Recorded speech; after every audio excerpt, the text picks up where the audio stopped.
ഞാൻ മൂവി തിയേറ്ററിൽ കണ്ടിട്ടില്ല. ഞാൻ മസ്കറ്റിലായിരുന്നു. ഞാനിപ്പോൾ മസ്കറ്റിൽ വെച്ച് തന്നെ എൻ്റെ പ്രിവ്യൂസൊക്കെ ഞാൻ അറിയുന്നുണ്ട്. പക്ഷെ എല്ലാം നല്ല പോസിറ്റീവായിട്ടുള്ള പ്രിവ്യൂസ് ആയിരുന്നു. അത് ഭയങ്കര സന്തോഷമായിരുന്നു. ഞാനിവിടെ എൻ്റെ സുഹൃത്തുക്കളെ വിളിച്ചു. അവിടെ നിന്ന് ഞാൻ വിളിച്ചപ്പോൾ പറഞ്ഞത് പടം കണ്ടിട്ട് നന്നായിട്ടുണ്ട്, നല്ല മനോഹരമായിട്ടുണ്ട്. പിന്നെ എനിക്ക് ഏറ്റവും സന്തോഷം, ഞാൻ ഒരിക്കൽ പറഞ്ഞതാണത്, ഞാൻ ടോവിയായിട്ട് രണ്ടാമത്തെ പ്രാവശ്യം ഞാൻ അഭിനയിക്കുന്നത്. ആദ്യം മിന്നൽ മുരളി, അത് ബമ്പറായിരുന്നു. ഇത് അതുപോലെ ആകുന്നു എന്ന് കേൾക്കുമ്പോൾ ഭയങ്കര സന്തോഷമുണ്ട്. ഞാൻ അതിൻ്റെ വലിയൊരു വേഷമൊന്നുമില്ല, പക്ഷെ ഭയങ്കര ഇമ്പോർട്ടൻ്റ് ആയിട്ടുള്ള ഒരു ക്യാരക്ടറാണ് ഞാൻ ചെയ്തേക്കുന്നത്.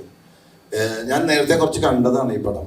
ഞാൻ അല്ലാതെ എൻ്റെ തിയേറ്ററിൽ അല്ലാതെ ഞാൻ കുറച്ച് കണ്ടു. അപ്പോൾ തന്നെ എനിക്കൊരു വിശ്വാസമുണ്ട് ഇത് നല്ലൊരു മൂവി ആയിരിക്കും എന്നുള്ളത്. പിന്നെ കണ്ട സുഹൃത്തുക്കൾ എന്നെ വിളിച്ച് പറഞ്ഞതും വളരെ നല്ല അഭിപ്രായങ്ങളാണ്. ഓരോ സംഭവങ്ങൾ എടുത്തെടുത്ത് പറഞ്ഞു. ഭയങ്കര ഗംഭീരമായിട്ടുണ്ട്.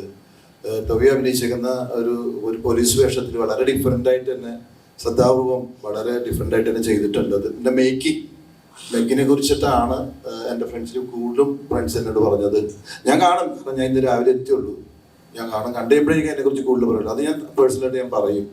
എൻ്റെ ഫ്രണ്ട്സ് പറഞ്ഞതാണ് ഞാനിപ്പോൾ പറയുന്നത്. വളരെ നല്ല മേക്കിംഗ് ആണ്. ആരാണത് എന്നൊക്കെ ചോദിച്ചു. അപ്പം എനിക്ക് എൻ്റെ ഞാൻ വളരെ അടുത്ത് അറിയുന്ന ഒരു സുഹൃത്തു കൂടിയാണ്. നേരത്തെ ജോണി ആൻ്റൻ്റെ കൂടെയൊക്കെ വർക്ക് ചെയ്തിട്ടുള്ള എക്സ്പീരിയൻസും അങ്ങനെ ഒരുപാട് പേരെ കൂടെ വർക്ക് ചെയ്തിട്ടുള്ളത്. എന്തായാലും ഗംഭീരമായിട്ട് ആളെ കണ്ടിട്ടൊന്ന് പറഞ്ഞേക്കണം എന്നൊക്കെ എൻ്റെ ഫ്രണ്ട്സ് പറഞ്ഞിട്ടുണ്ടായിരുന്നു.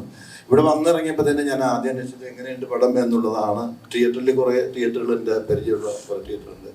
തിയേറ്ററിലേക്ക് വിളിച്ച് ചോദിച്ചപ്പോൾ ഒരു കുഴപ്പമില്ല, ഗംഭീരമാണെന്ന് പറഞ്ഞു. അതിന് വളരെ സന്തോഷമാണ്. പിന്നെ നിങ്ങളൊക്കെ ഉണ്ടല്ല ഈ പ്രൊമോഷൻ തരാനായിട്ട്, അത് നിങ്ങളുടെ പക്ഷം ഞങ്ങൾ പ്രതീക്ഷിക്കുന്നു. Thank you. എനിക്ക് പറഞ്ഞ പോലെ പടം ഇറങ്ങിയ ദിവസം കാണാൻ പറ്റിയിട്ടുണ്ടായിരുന്നില്ല. കഴിഞ്ഞ ദിവസം ഇന്നാണ് തൊടുപുഴയിൽ നിന്നാണ് കാണാൻ കഴിഞ്ഞത്. എന്താ പറയുക, ഈ പടത്തിൻ്റെ ഒരു ഭാഗമാകുമ്പം എനിക്ക് കൂടുതലായിട്ട് ഇതെന്താണ് പരിപാടി എന്നുള്ളതിനെ പറ്റി ഒന്നും ഒരു ധാരണ ഉണ്ടായിരുന്നില്ല. പക്ഷെ ശരിക്കും എന്താ പറയുക, ഒരുപാട് സന്തോഷം തോന്നി. ഇത്രയും നല്ലൊരു പ്രൊജക്റ്റിൻ്റെ ഒരു ഭാഗമായിട്ടാണല്ലോ ഞാൻ വന്നത് എന്ന് ആലോചിച്ചിട്ട് ഞാനത് എന്താ പറയുക, നമ്മുടെ ഡയറക്ടറെ വിളിച്ച് പറയുകയും ചെയ്തു. ഒരുപാട് നല്ല എന്താ പറയുക, നല്ലൊരു ക്ലാസി ഫീൽ. അവസാനം വരെ എല്ലാവരും നല്ല രസമായിട്ട് പടം കണ്ട് എൻജോയ് ചെയ്ത് പോകുന്നതാണ് കണ്ടത്. ഒരുപാട് സന്തോഷം. എന്തായാലും ഈ പറഞ്ഞ പോലെ ജിനു എഴുതിയ ഒരു പരിപാടി, അപ്പം എന്തുകൊണ്ടും മോശമാകില്ല എന്ന് ഉറപ്പായിരുന്നു.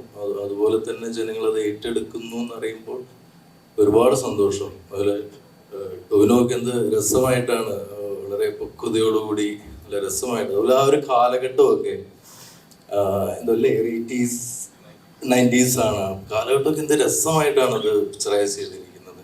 അതിൽ അഭിനയിച്ചിരിക്കുന്ന ഓരോരുത്തരും എല്ലാവരും വളരെ നന്നായിട്ടുണ്ട്.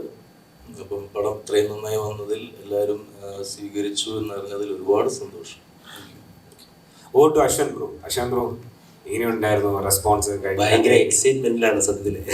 ഒരു വലിയ സിനിമയുടെ ഒരു ഭാഗമാകുക എന്ന് പറയുന്നത് ഒരു ആക്ടറെ സംബന്ധിച്ചിടത്തോളം അത് വാക്കുകളിൽ ചിലപ്പോൾ പ്രകടിപ്പിക്കാൻ കഴിയില്ല. എപ്പോഴും ഒരു സിനിമ കഴിയുമ്പോൾ, ഓരോ ഷോകൾ കഴിയുമ്പോൾ ഹൗസ്ഫുൾ ബോർഡുകൾ വരുമ്പോഴും ആ സിനിമ കണ്ടിറങ്ങിയിട്ട് പുറത്ത് നിന്ന് നമ്മളെ ചിലപ്പോൾ മുൻപ് പരിചയം പോലും ഇല്ലാത്തവർ നമ്മൾ തിയേറ്റർ വിസിറ്റിന് ചെല്ലുമ്പോൾ ആത്മാർത്ഥമായിട്ട് ഒന്ന് ഹഗ് ചെയ്തിട്ട് കൊള്ളായിരുന്നു, ചിലപ്പോൾ ഒരു വാക്കേ പറയും കൊള്ളായിരുന്നു മോനെ, പക്ഷെ അത് വളരെ ഹൃദയത്തിൽ തൊട്ട രീതിയിൽ പറയുമ്പോൾ അത് കേൾക്കുമ്പോൾ ഏറ്റവും വലിയ സന്തോഷമുണ്ട്. അങ്ങനെ ഒരു സിനിമയുടെ ഭാഗമാവുക എന്നുള്ളത് വളരെ കാലിബറുള്ള ഒരുപാട് ക്രൂ മെമ്പേഴ്സിനോടൊപ്പം ആക്ടേഴ്സിനോടൊപ്പം എനിക്കും ഇതിൻ്റെ ഭാഗമാകാൻ കഴിഞ്ഞു. ഞാനതിൽ കൃതജ്ഞനാണ്. Thank you.